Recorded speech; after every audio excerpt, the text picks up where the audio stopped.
You're editing, and you spot them. The drone clip with the tilted horizon, the interview with the low audio, the shot to replace as soon as the good footage arrives. What do? Stop and fix them now, and lose your rhythm, or note them down on paper in your head, and lose half of them anyway? DaVinci has the right tool. Flags, the little colored banners on clips. In this video, we plant them with one click without ever taking our hands off the edit, and at the end, we clean everything up with another click. You'll need the Studio Edition of DaVinci Resolve with scripting configured. We set that up in the scripting video.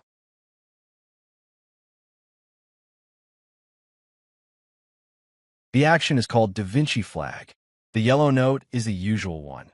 It works through Resolve's scripting API. No simulated clicks.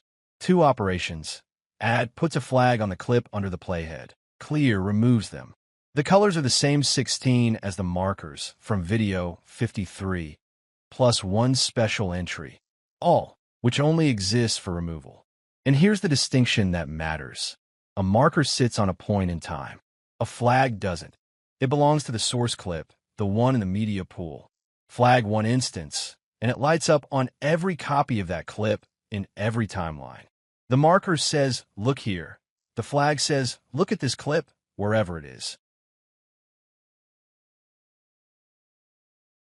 Here's the macro from the package.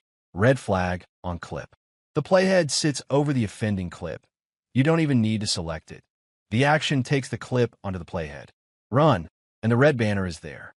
But now watch. I scroll ahead, where I reuse the same footage, flag 2. I open the other timeline, the social version, flag there as well.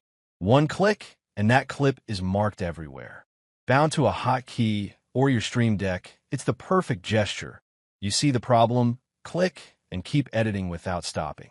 Red for needs fixing, and maybe another macro with green for approved. The color code is yours to invent.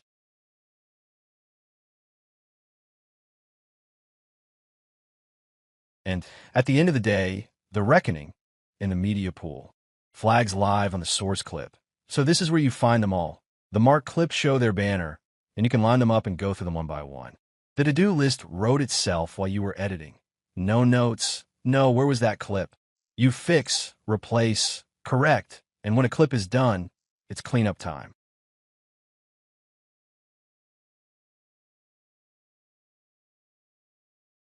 The second macro from the package, clear all flags. Operation on clear and color on all. Remember? All only exists for removal. You can't add a flag of every color, but you can remove them all in one go. Playhead on the fixed clip, run, and the clip is clean again everywhere. And if you only want to remove the red and keep the green, pick the color. The clear respects your palette. To recap, the DaVinci Flag action plants banners on the clip under the playhead. The flag belongs to the source clip. One click and you see it on every instance, in every timeline, while the marker remains the bookmark of a precise point. 16 colors for your code, and all to sweep everything away when you're done. The 2 macros, red flag on clip and clear all flags, are ready in the package. In the next video, we move on to tracks, enabling, disabling, and locking timeline tracks. Scripting again, one click again.